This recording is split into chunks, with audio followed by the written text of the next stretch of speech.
Hey everyone, how's it going? Welcome to NoDQ&A video right here on NoDQ.com, as well as the YouTube channel and NoDQ&A videos affiliate, ringsidenews.com. Got more of your questions coming off of Monday's Raw. We also have Money in the Bank coming up on June 19th. Let's get started with the first one today, which comes from Juan Carlos. Hey Aaron, with the announcement of Goldberg in WWE 2K17, will he return to in-ring action just like Sting? Keep up the good work. I have gotten a lot of questions about Goldberg and what's going to happen next. Who's next? Is it Goldberg to step foot in a WWE ring after reaching a deal with the video game company? That remains to be seen. We've seen a pattern over the years. First it was Brock Lesnar who reached a deal with 2K Games. Next thing you knew, he was back in WWE. Randy Savage had the video game deal. Then he ended up going into the Hall of Fame. Ultimate Warrior had the deal, and then he ended up going into the Hall of Fame and appearing on WWE television again. And most recently, Sting was in the video game, and then he signed a deal with WWE and became a character on television, went into the Hall of Fame, appeared at WrestleMania.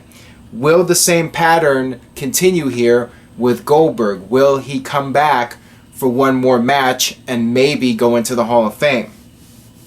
As unlikely as it seems, or has seemed over the years, stranger things have happened. Bruno Sammartino and WWE were on very bad terms for many years, and Bruno and WWE worked things out.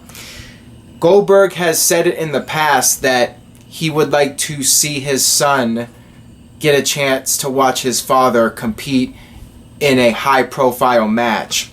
Not necessarily WWE, but I think the idea is that if Goldberg got the right offer, the right amount of money, and on the right stage, and his character was done right, Goldberg would consider doing one more match in WWE. Maybe it'll happen. I feel that Goldberg being in the game is a good sign that him and WWE will work out their differences and they will do business again together. Goldberg going into the Hall of Fame, I could definitely see happening, and I feel it should happen. Goldberg was arguably the biggest star that WCW ever created. I would say so, at least. I feel he should go into the Hall of Fame and maybe let his career end on a higher note than just him getting booed out of the building at WrestleMania 20 against Brock Lesnar. Will it be Brock Lesnar versus Goldberg again? That remains to be seen.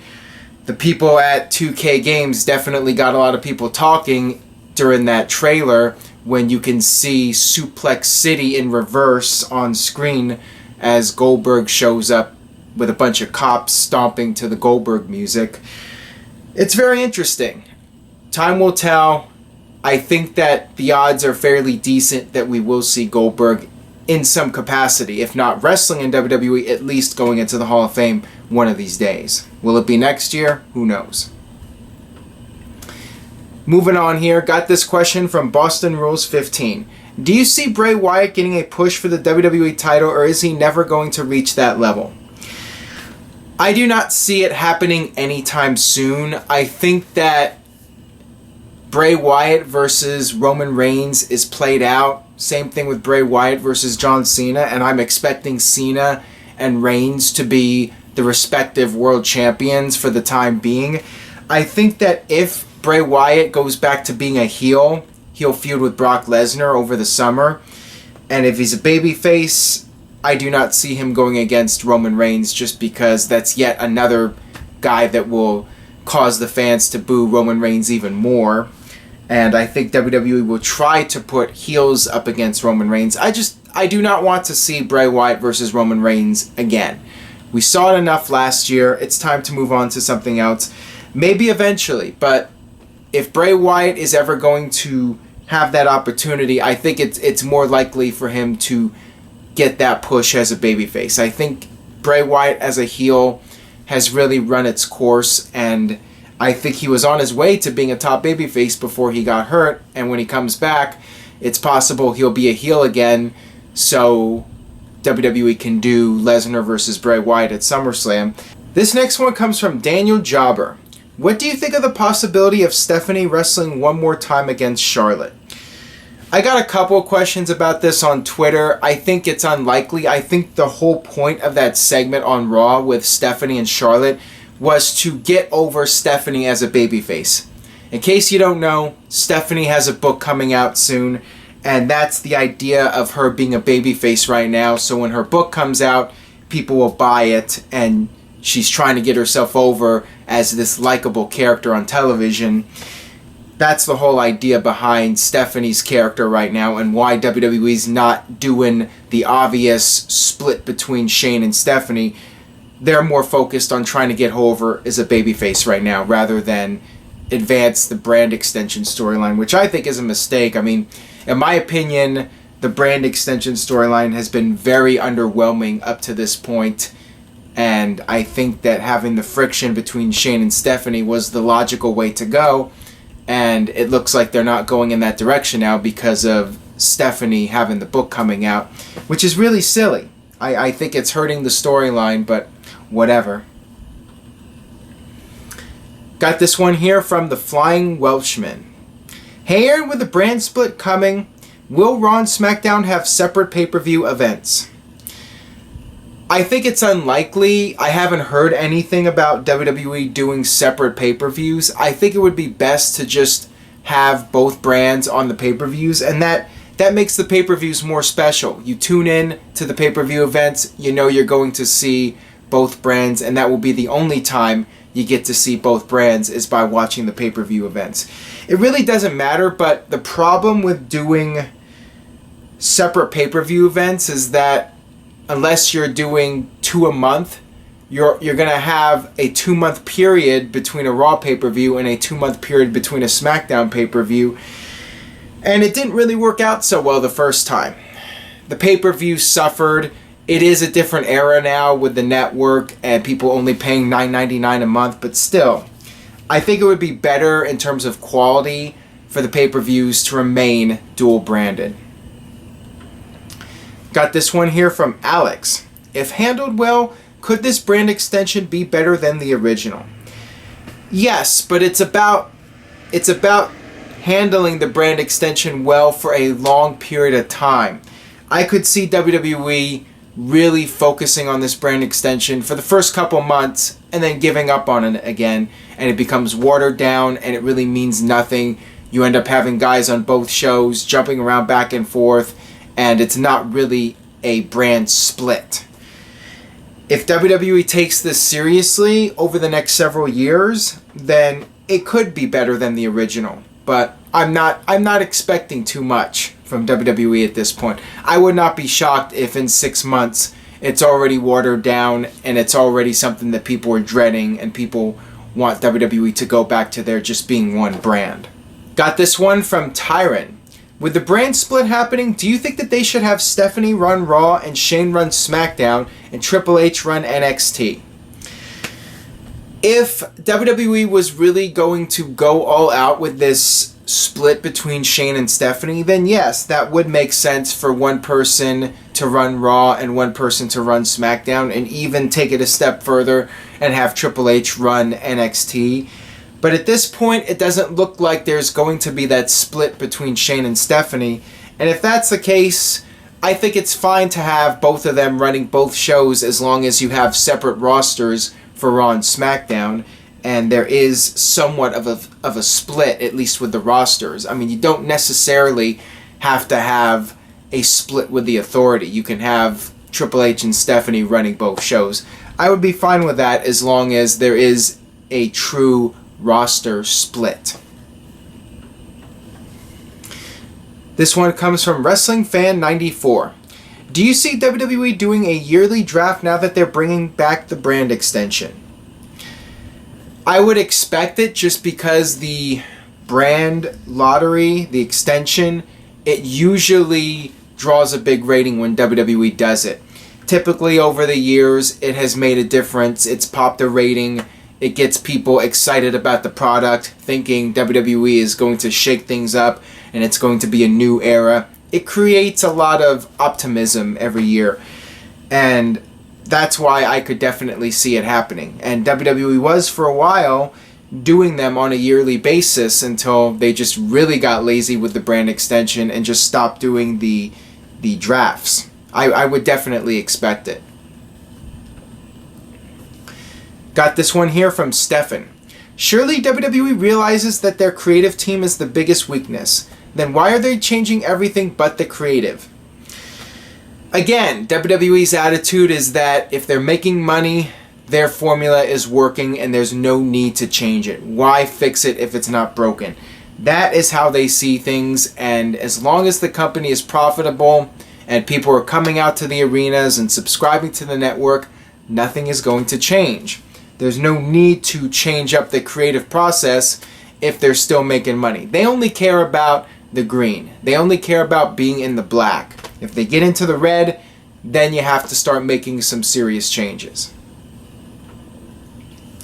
Got this one here from Chris. I am wondering your thoughts on Cody Rhodes going to Ring of Honor, and if ROH and TNA merged, could they compete with WWE? Keep up great work. The last thing, the absolute last thing Ring of Honor should be doing is merging with TNA. Any promotion that wants any chance of any success ever should avoid merging with TNA. Getting involved with TNA is almost like suicide. I mean, TNA is such a damaged brand right now, and you really want no association with that brand name. Honestly, if I was running a wrestling promotion, I would want nothing to do with TNA whatsoever. Call that a burial on my part, but it's how I feel. Do I want to feel this way about TNA? Absolutely not, despite what some people out there think. As far as Cody Rhodes going to Ring of Honor, good for him. I'm glad Cody is making goals for himself. I like that Twitter post he made with all the names of potential opponents. Seems like Cody Rhodes has a solid post-WWE plan. And to me, that's very good for him. I'm happy for the guy. Got this one here from Nathan. And this is regarding the Matt Jeff Hardy contract signing segment from Impact this week. This is terrible. I haven't watched TNA forever. Does Matt always talk like he belongs on a soap opera? I haven't been watching all the segments, but yeah, Matt Hardy is just going into business for himself, doing whatever the hell he finds to be entertaining, and that's what I think that segment was with the Matt and Jeff Hardy contract signing. Just them going into business for themselves. They're given creative control or whatever to do whatever the hell they want, and it was so bad. I cannot believe that segment made television. That was one of the worst Impact segments I've ever seen from any era of TNA. I mean, I would say the Claire Lynch storyline was worse, and maybe even Mickie James getting pushed off the train tracks, but this was a strong runner-up for the worst TNA segment I've ever seen. I mean, I've seen better acting in high school plays. The production was just hideous. I mean, I cannot say anything positive about it.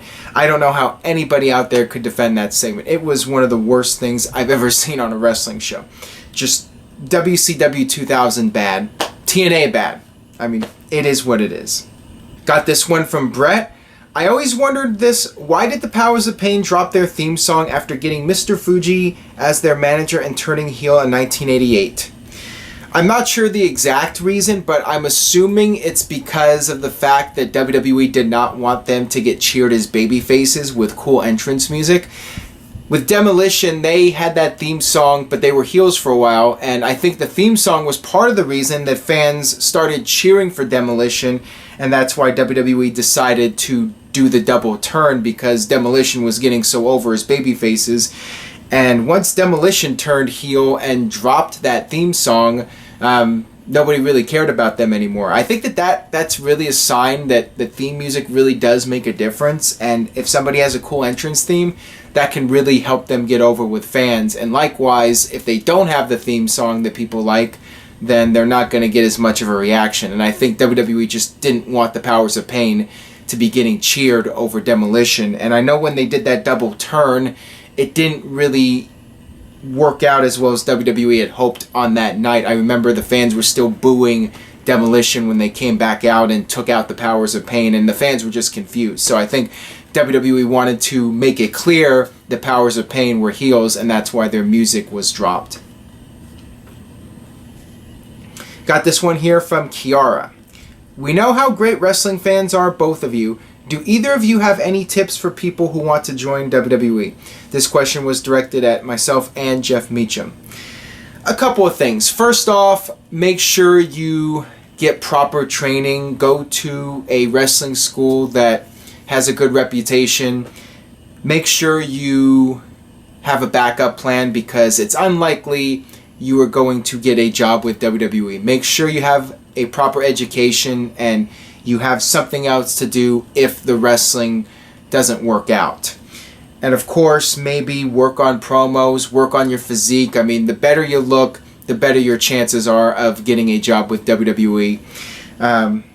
Those are my top recommendations and tips if you're going to try to make it in WWE. It's going to be a very tough road, so it's really only something that the most driven people are able to accomplish. And also it takes a lot of luck as well. It's not just having the skills, but also being in the right place at the right time. Alright, that'll wrap it up for this edition of NoDQ&A video. Thanks as always for watching. Subscribe at youtube.com/AaronRift, Check out my personal YouTube channel at youtube.com/AaronRift. And with that being said, I will see you guys next time for more NoDQ&A video.